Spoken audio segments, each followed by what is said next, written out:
In the background, the sound of another match begins. The arena suddenly gets loud again. Belcanus merely jumps out of her seat, yelling like she's announcing the end of the world. She shouts that Yang is already charging in like a bull with no brakes, even though the match has barely started. Lena keeps her focus on the young piglone. She asks about the important info he mentioned earlier. The boy nods, acting like he's been holding back national secrets. He reminds her that the 5th round is the final one in the preliminaries. But then he drops the real surprise: the format for that last round won't be the same anymore. Lena blinks, clearly confused. She says there hasn't been any announcement about that. And she's right. No one has heard anything official. The boy smirks like he knows something others don't. He says the news isn't meant to be shared yet. The plan is to reveal it only after the 4th round is completely done. That way, no one gets a head start. Typical shady tournament stuff. Lena narrows her eyes and asks how a random kid like him even knows about this. The boy shrugs like it is no big deal. He explains that some advanced civilizations, ones already in the 3rd stage, apparently got this information early, and those guys reached out to him and his group first. Lena can't hide her surprise. She asks why anyone would approach them of all people. The boy sighs, clearly annoyed he has to explain the obvious. He says those teams are trying to build alliances right now. Desperate much? He turned them down, though, so he didn't get the exact details. But from what he gathered, it probably won't be a simple one-on-one fight like the rest. Then he says he's done his part. He gave her enough and plans to leave now. No dramatic goodbye, just a casual McDrop. Lena stays back, watching him go. Her mind spins with this new information. If the rules are really changing, then the final preliminaries might turn into a whole new game, and nobody's ready for that. The match in the background comes to a close after a wild fight that looks like it could have broken bones, if bones even matter at this level. Belcanos yells again, way too excited for someone just sitting behind a mic. She announces that Serpent moves on to the final preliminaries from Group 22. The crowd loses it. Cheers explode like they've all been waiting to scream since breakfast. Lena returns to her seat among the audience. She's now sitting next to Majin Wool, but her mind is clearly somewhere far away. Her eyes stay locked forward, but there's no focus in them. Majin Wool tries to start a conversation and asks if the fighter they just saw is what counts as average now. Maybe he's hoping she'll say no and boost his ego. But Lena isn't paying attention. Her brain is still stuck on the piglone kid's words. If what he said is true, then those aliens would come looking for them the day before, right? She keeps thinking about it, like she's trying to solve a puzzle that refuses to fit. Majin Wool tries again. He waves his hand, annoyed that she's ignoring his obvious need for attention. But Lena still doesn't respond right away. Instead, she quietly reflects on how their civilization might not have a high ranking, but even then, Majin Wool's performance shouldn't have been worse than the piglones. That alone doesn't sit right with her. Eventually, Lena tells him to come with her. She needs to check something. Majin Wool looks offended, like his pride just got stepped on. He even asks if she's straight up pretending he doesn't exist. Later on, the two of them walk down G Street in Sector 3, surrounded by a noisy crowd. Neon signs flash above their heads and the air smells like a mix of alien spices and fried who knows what. Majin Wool munches on some strange snack that looks like it might bite back. He asks if Lena brought them out here just to bait some aliens. Lena gives a half answer, saying it is easier to make contact here than inside the arena. She admits she's not thrilled about teaming up with other species. The idea of trusting aliens doesn't exactly sound fun to her. But if those are the new rules, then it is better to join forces with the strongest ones around, even if they look like walking mushrooms. She adds that the ones who already know the rules are probably stronger than the rest. Majin Wool connects the dots. He figures that means whoever reaches out to them must be among the strong ones. He grins like a kid about to see how big the monsters really are, saying it is perfect timing because he was getting curious anyway. Typical Majin Wool, more interested in flexing than planning. 3 days later, in the far end of Z Street in Sector 3, Majin Wool is sitting on an alien bench with Lena beside him. The place looks like it hasn't seen action in weeks, quiet, dusty, and filled with disappointment. Majin Wool starts whining like a bored kid, asking when these so-called powerful aliens are finally going to show up. The guy has been hyping himself up like he's a magnet for elite fighters, but so far, not a single creature has bothered. Lena is clearly frustrated too. She looks around at the empty street and complains about dragging themselves all the way to this forgotten corner of the city. She can't believe they're getting completely ignored. Out of nowhere, a strange voice cuts through the silence. Acriman, the mysterious alien lady, appears right beside Lena like she just popped out of thin air. It is not even surprising anymore. This woman seems to think personal space is a myth. Lena jumps up like she's been hit with cold water and stumbles back totally unprepared. Her brain takes a second to catch up. Acriman just laughs, clearly enjoying the chaos she caused. She reminds Lena that she already showed interest in Majin Wool before. Then she points out something obvious that nobody wants to admit. If they're waiting for aliens to walk up and offer a team-up, they're going to be sitting on that bench forever. No one's coming. Lena tries to argue back. She brings up the fact that the piglones were approached just fine. But Acriman shuts that down fast. She says it has nothing to do with Majin Wool's skills, even if the guy likes to act like he's unbeatable. The truth is, everyone in Sector 3 already knows about his weird ability to absorb others' powers. Who in their right mind would want to risk losing their best skills just by standing next to him? Then Acriman drops a final bomb. She says that maybe she would consider teaming up with them if Majin Wool shares all the information he has. Not a free ride, of course. She also mentions that she's not just some random alien. She's the official representative of the inferior civilization in this tournament. So yeah, she's kind of a big deal. Lena doesn't respond right away. Her eyes narrow slightly. Acriman's reaction confirms it. There's no doubt now that the final match is going to be a team battle. But something about this alien woman still doesn't sit right. She's clever, no doubt about that, but way too calm for someone in a high-stakes fight. Lena can't help but wonder what Acriman is really after. Majin Wool takes a step forward like he's the star of some superhero show and greets Acriman with a smug tone. He calls her the only one among the qualifiers who actually looks like she might be useful. Acriman laughs again, clearly enjoying the attention. She doesn't even try to act humble and admits that among the ones still standing, she probably ranks near the top. Her confidence fills the space like perfume, strong and maybe a bit too much. Majin Wool grins and pushes further, asking if she has some amazing hidden power tucked away. He's either trying to flirt or challenge her. It's hard to tell with this guy. Lena quickly warns him to slow down and not get too close. Her voice carries urgency, but Jinwol acts like he didn't hear it. Acriman, on the other hand, keeps her cool. She says she does have abilities that someone like him would definitely find tempting. That only makes it worse.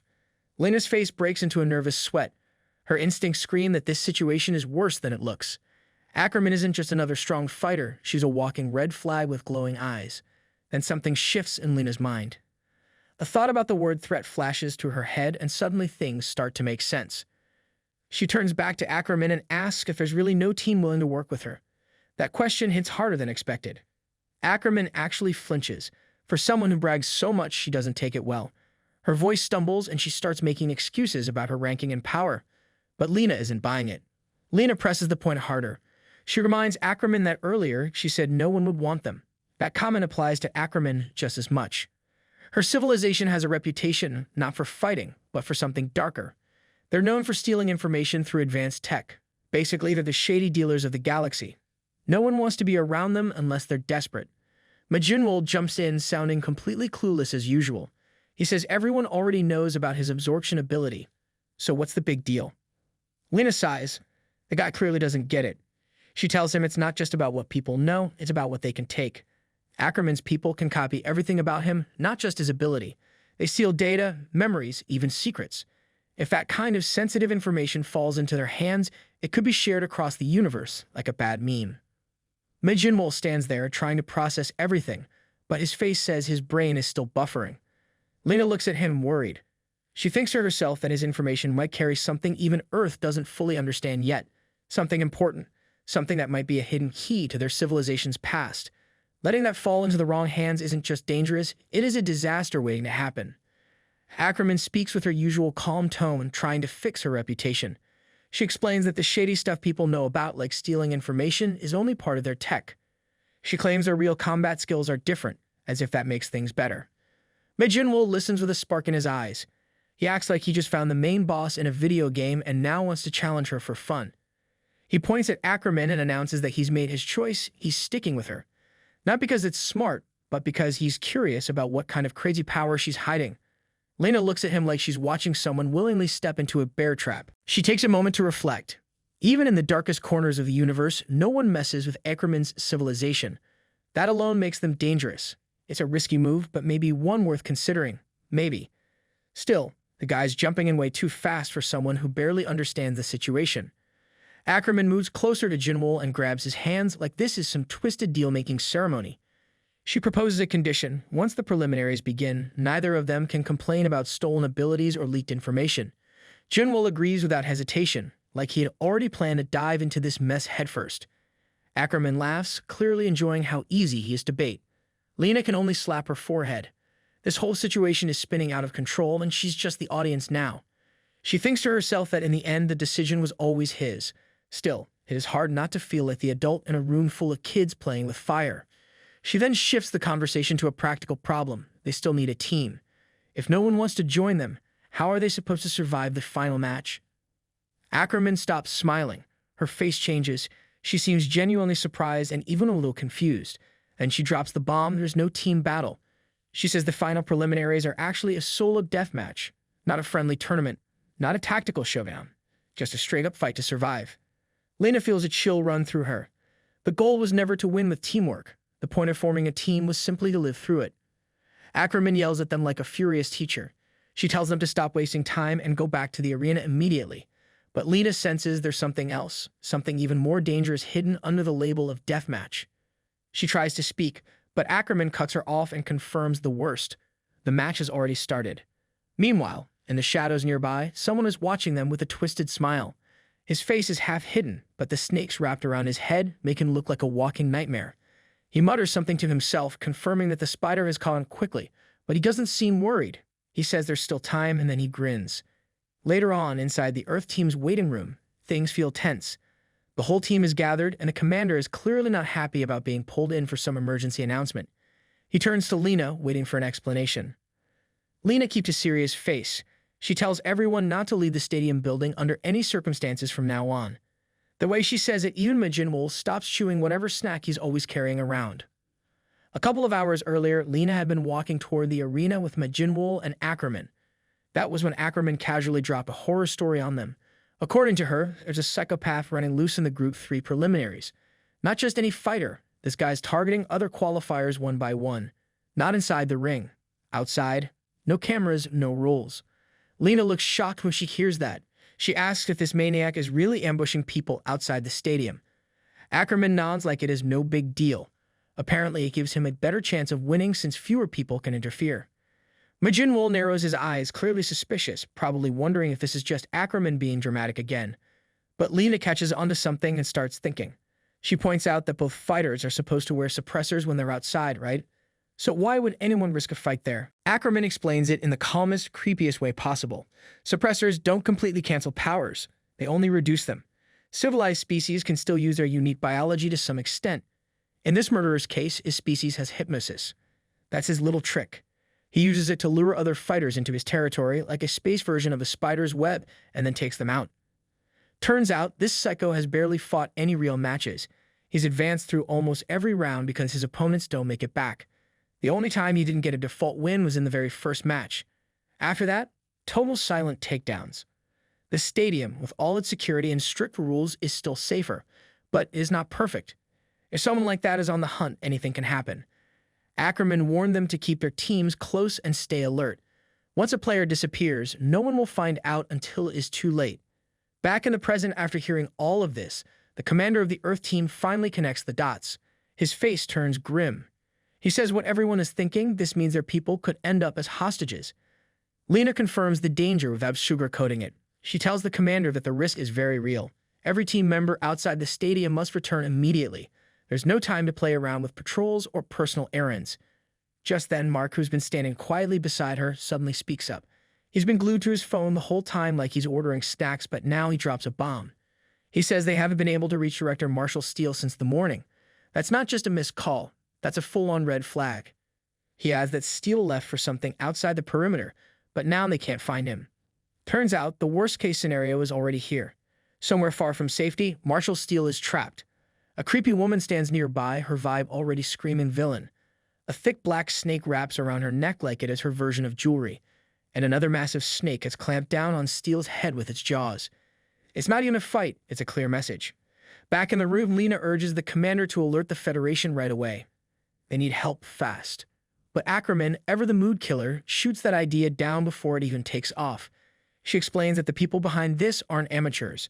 They don't leave clues, fingerprints, or second chances. These are the galaxy's best in the business of disappearing people. Expecting the Federation to help is just wishful thinking. They're not some galactic rescue squad, they only move when the odds are in their favor. She tells them bluntly, no evidence, no rescue. That's how it works for civilizations labeled as death class. And according to her, Steele is just another name added to a list of previous victims.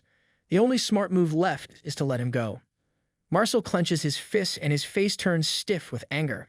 He doesn't speak, but the fire in his eyes says everything. He's not okay with this. Acriman, of course, keeps going. She says choosing between a valuable team representative and a nobody like Steele shouldn't even be hard. From her cold logic, the best move is to stay put and prepare for the final preliminaries. Forget the guide and move on. Marcel looks like he's about to explode, maybe even punch a wall or Acriman, whichever is closer. But before he can act, Majin Wool speaks up. The guy steps forward with a grin on his face like this is some action movie moment. He says he'll go save the fool. Apparently, Jinwol wanted to meet the mysterious enemy anyway, and now he's got the perfect excuse. Of course, only he would treat a deadly hostage situation like a casual hangout invite. Still, he volunteers without hesitation, probably because the idea of danger sounds more fun than smart to him.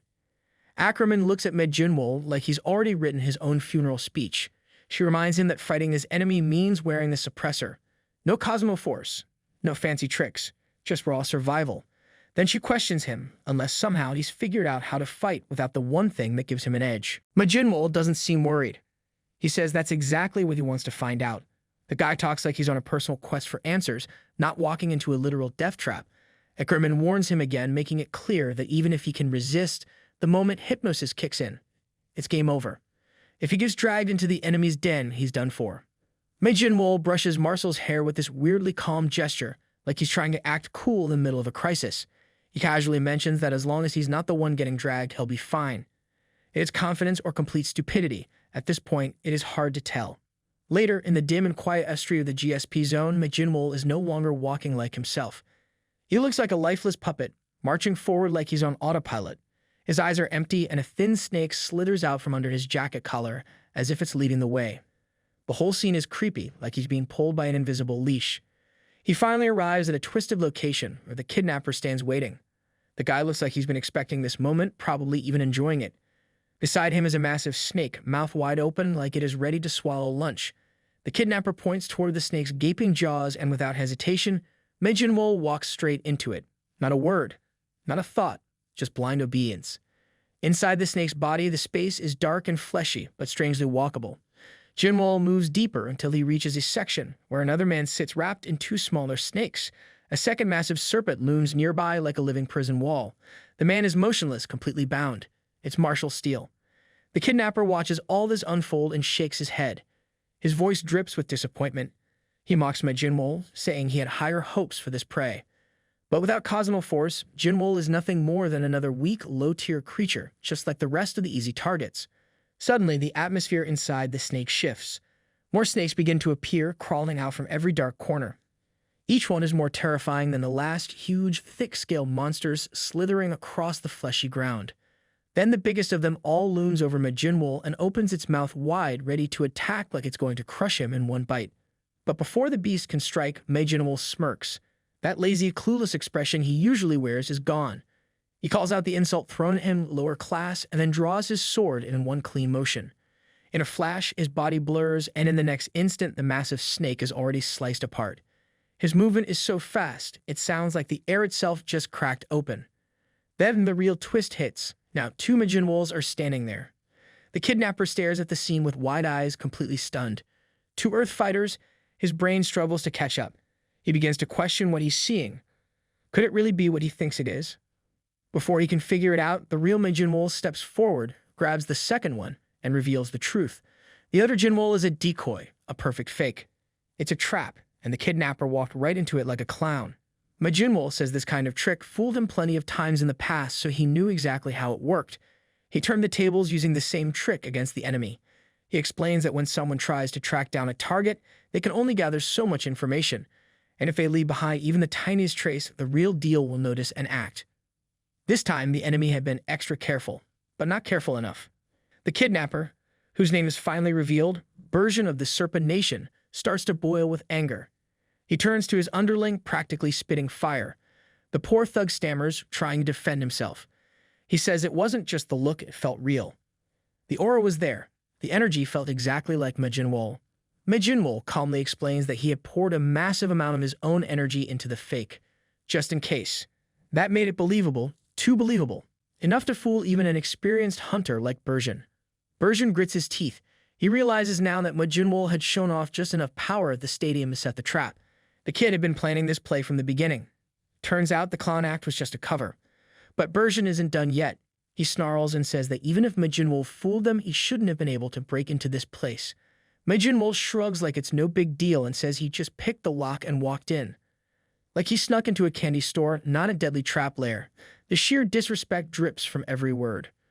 Bersian's fury explodes. He says Majin Wool might have come ready to rescue someone, but did he bother to plan his escape? Then his body begins to shift. His human form melts away, replaced by something massive and horrifying. Bersian transforms into a monstrous serpent with 7 glaring eyes. Each one radiates menace, and his scales shimmer with power. The entire space feels colder now, like danger itself just stepped into the room. But Majin Wool doesn't flinch. Instead, he raises his hand with calm confidence.